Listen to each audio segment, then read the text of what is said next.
Hey there, internet friends. Trevor Starkey here with another episode of That Nerdy Site Show, weekly podcast where the team members from That Nerdy Site get together to talk about our lives and all of the nerdy things we love about them.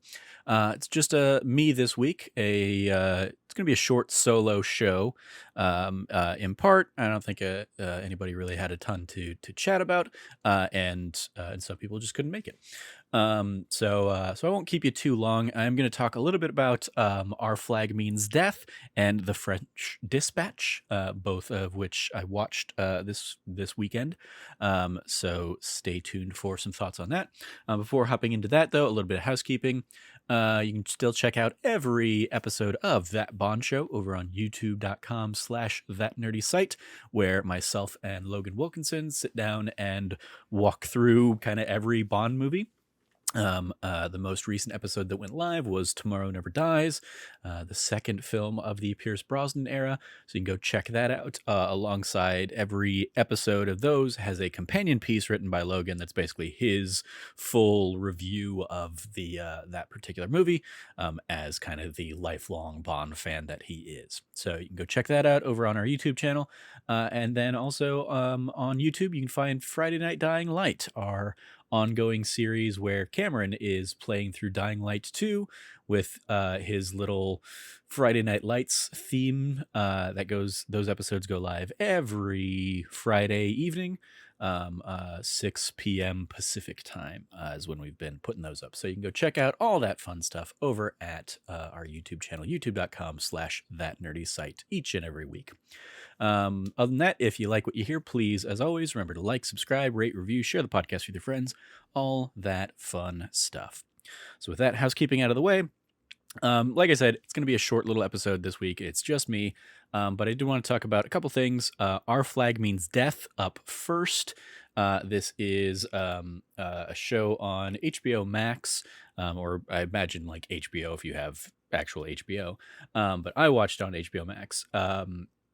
Fun show with Rhys Darby as the gentleman pirate Stede Bonnet, kind of based on some kind of historical fact there. But this is very much a loose retelling of the character's life, and kind of his eccentricities. He's basically a wealthy landowning gentleman around the time of pirates who kind of goes through a midlife crisis and leads to a life of piracy, and the comedy that ensues with like an upper crust man going around with pirates. Lots of funny performers kind of scattered throughout the cast of this one. Most notably, I would say, is Taika Waititi in there in the role of Captain Blackbeard. He doesn't, I think he's not really in the first couple episodes, but once he kind of comes into the picture, it's very much like a series about the growing friendship and relationship between gentleman pirate Stede Bonnet and like Blackbeard, who's going through his own like midlife crisis of like he just isn't finding the fun in piracy anymore, and he he wants to be something that he isn't. He wants to kind of experience the upper crust life that Bonnet has had and stuff. Lots of just fun throughout. I've definitely watched the series kind of in fits and starts as it came out. Like where I would watch kind of a couple episodes and then I'd kind of go a few weeks without catching up, and then I'd watch a few more episodes, and that's pretty much what happened here. I finally went back and basically watched the last two episodes of the first season today, and after having seen a lot of people tweet out something to the effect of, if Our Flag Means Death doesn't get a second season, I'm going to riot.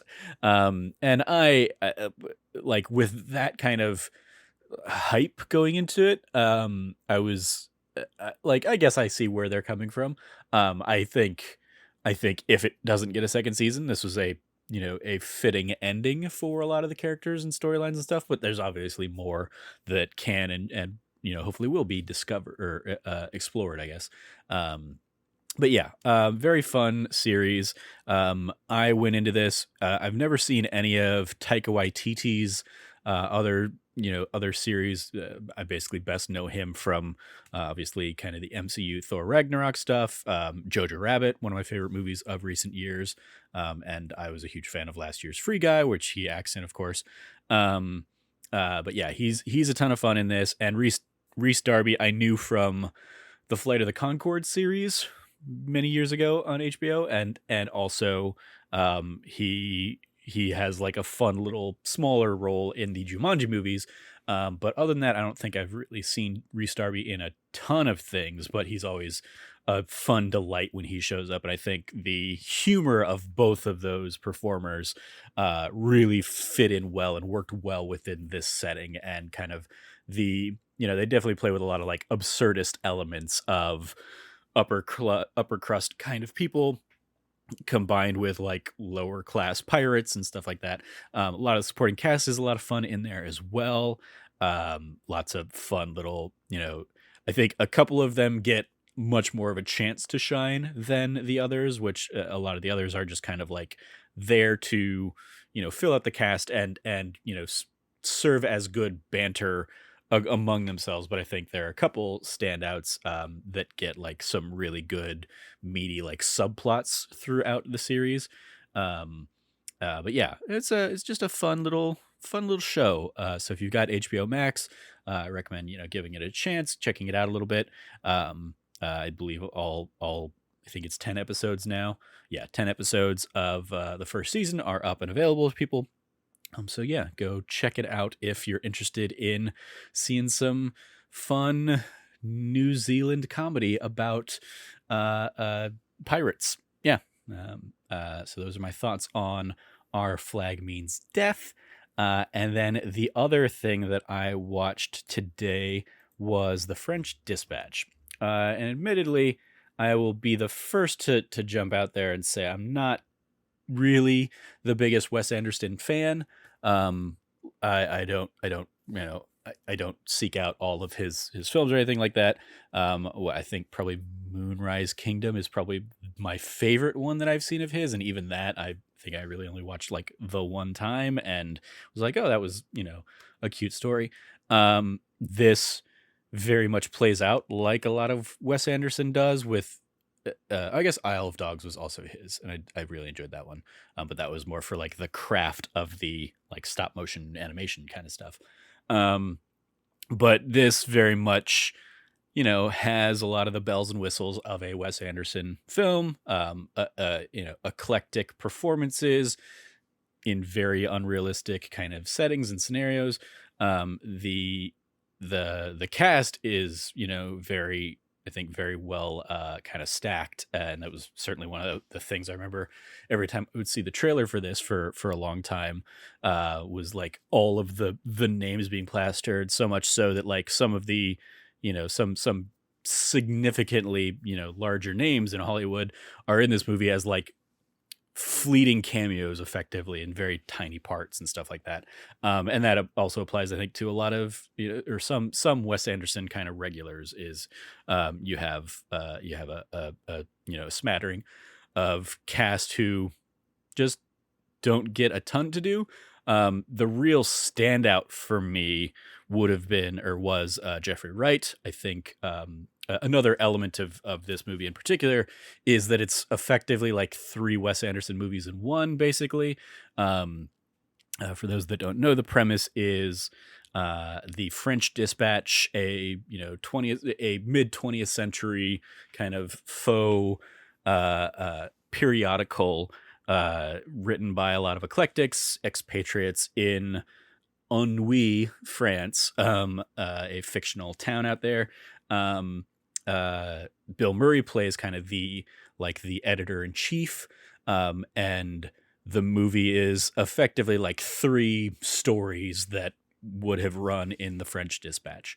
The first one is features Benicio del Toro and Léa Seydoux as like Léa Seydoux is a prison guard slash model to Benicio del Toro's prisoner slash artist character.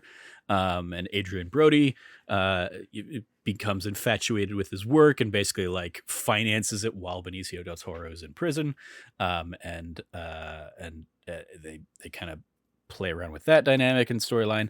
And all the while, Tilda Swinton is kind of like presenting, why this artist and this artwork is so important, and kind of like she's effectively telling the story. She is the writer of the French Dispatch article, but rather than like or to demonstrate it, she is not writing it. She is presenting it to a conference of sorts.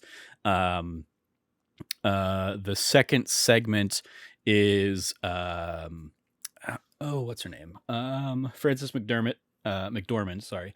As kind of, she is the writer of this second sequence, documenting this like youth riot / rebellion, led by Timothy Chalamet's Zeffirelli, who's kind of young, outspoken, young revolutionary in of the era kind of thing.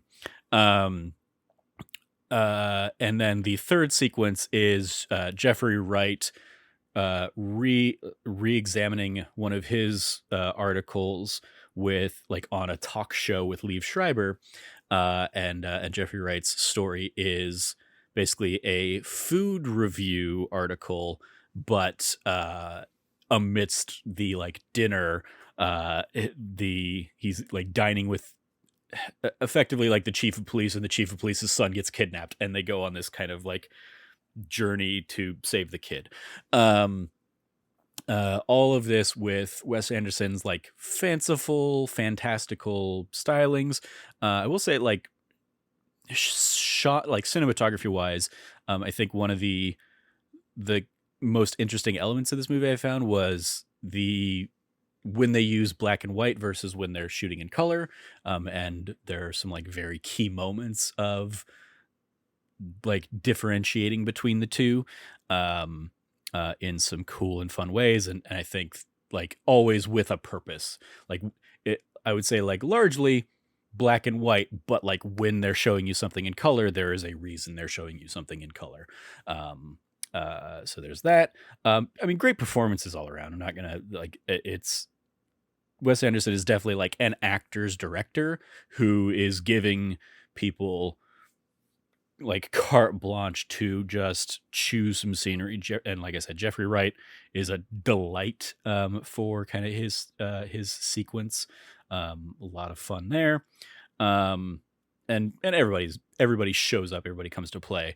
I just don't necessarily always have like I'm like, okay, I get this, runs a little long, and I don't necessarily know that like this is a film kind of directed towards me. But it was on HBO Max, and I saw it up there in like in I think the new releases, and I had seen I had seen the trailer enough times for it, in kind of in the Alamo / now Majestic days of kind of the indie scene, that I'd considered seeing it back in theaters when it came out, and just ultimately kind of passed on it because I'm just not a huge Wes Anderson guy. But it's it's a fun, it is certainly a fun Wes Anderson outing, and I enjoyed my time enough with it. It's not something that I remember, I think the first one I ever saw was like Rushmore, and I watched it and I was just like, okay, I just don't get it. And I still largely end up feeling that way. I can appreciate like beauty in the art, but I don't always necessarily understand the story he's trying to tell, or the layers of the story that he's trying to tell. And this one set amongst the framework of kind of a final publication of this French Dispatch. It just didn't necessarily like click for me in any kind of like deep sensation. But it's fun. It's, there are worse ways to spend a couple hours of your afternoon. And it's, it is a stellar cast, certainly. Even again in some of those like minor small bit parts, like one of my favorite actresses out there right now is Saoirse Ronan, and she's in this.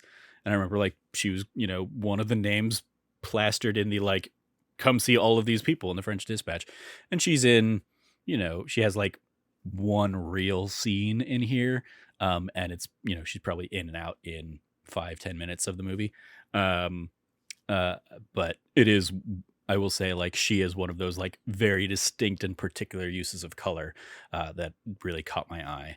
But yeah, it's that kind of thing. It is a almost an anthology movie. Effectively, there isn't like crossover between the stories; they're just loosely all tied together. Um, in the framework of this series. So yeah, those are my thoughts on the French Dispatch. I'm trying to think if there's anything else I want to give a shout out to. I mean, yeah, very very beautiful. There were definitely some elements where I was like, oh, I wonder why they shot it like this instead of practically or something like that. But um, it's if you're a Wes Anderson fan, I imagine you would like this. It seems to hit a lot of those Wes Anderson beats. But yeah, let me know your thoughts on that. If if you watched it, if you enjoyed it, let me know. But yeah, I think that is gonna do it for this episode. Thank you for joining me. Again, quick one, in and out. Haven't been playing much on the video game side of things. And so yeah, I basically like even going into today, I was like, I have no idea what I'm going to talk about, and then I ended up watching these couple things today, and I was like, all right, I guess that'll cover the podcast. So yeah, that's going to do it for this episode. Thank you for joining me. You can follow me at Trevor J. Starkey on Twitter.